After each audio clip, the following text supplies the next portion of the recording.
Meeting खूप उत्कृष्ट झाली आणि मीटिंग मध्ये आवड साहेब स्वतः होते आणि राजेंद्र विचारे साहेब होते, आमचे जिल्हा प्रमुख होते आणि आम्ही सगळेजण होतो. म्हणजे मी एक ॲज अ उमेदवार, केदार दिघे साहेब होते, आम्ही सगळेजण होतो.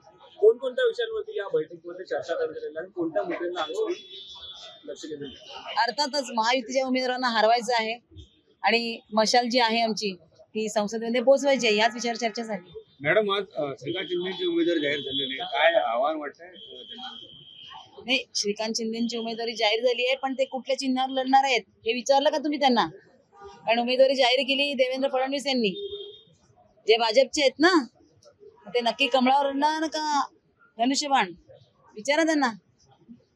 उमेदवारी जाहीर झाल्याच्या नंतर श्रीकांत शिंदे यांनी अशी प्रतिक्रिया दिलेली आहे की या अगोदर कल्याण लोकसभेमध्ये प्रत्येक वाघ म्हणून सगळे फिरत होते, वरुण सरदेसाई असतील किंवा आदित्य ठाकरे या ठिकाणी येऊन निवडणूक लढवणार असे सांगत होते, मात्र ते आता पळून गेलेले आहेत. एक कार्यकर्त्यांना उमेदवारी दिलेली आहे, तुम लढो हम कपडा संभालते अशी भूमिका शिवसेनेने घेतली आहे.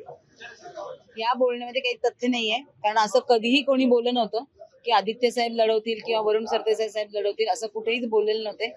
त्यांच्या पायाखालची वाळू सरकलेली आहे, कारण एक सर्वसामान्य कार्यकर्ती त्यांना यावेळेला या निवडणुकीमध्ये नक्कीच हरवणार आहे. मॅडम, तुमच्या प्रचाराची कशा प्रकारची तयारी असणार आहे? कधीपासून प्रचाराचा उजावीत आणि कोणकोणते प्रमुख नेते महाविकास आघाडीमध्ये उपस्थित असणार आहे? नाही, आमचा प्रचार सुरू झालेला आहे आणि आम्ही गाठीभेटी करतोय.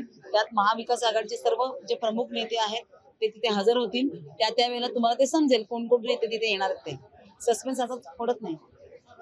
उल्हासनगर असेल, कल्याण डोंबिवली असेल, तिकडचे जे कार्यकर्ते विभक्त होते ते आता शिंदे गटात चालले. ते म्हणजे निष्ठावंत उमेदवार दिलं नाही, त्यामुळे आम्ही शिंदे गटात चाललो.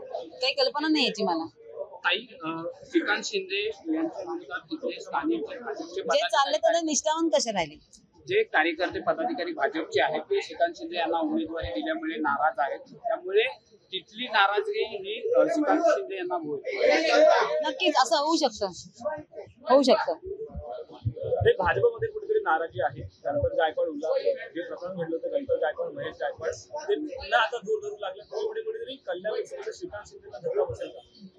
शक्यता आहे, बसू शकतो धक्का. श्रीकांत शिंदेच्या विरोधातले काही भाजपचे कार्यकर्ते पदाधिकारी त्यांच्याशी काय संपर्क झाला की त्यांनी तुमच्याशी काय संपर्क केलेला आहे? नाही, आम्ही आमचं काम करतोय. हे बघा, आम्ही आमच्या प्रकारे आमच्या पक्षाचा प्रचार करतोय.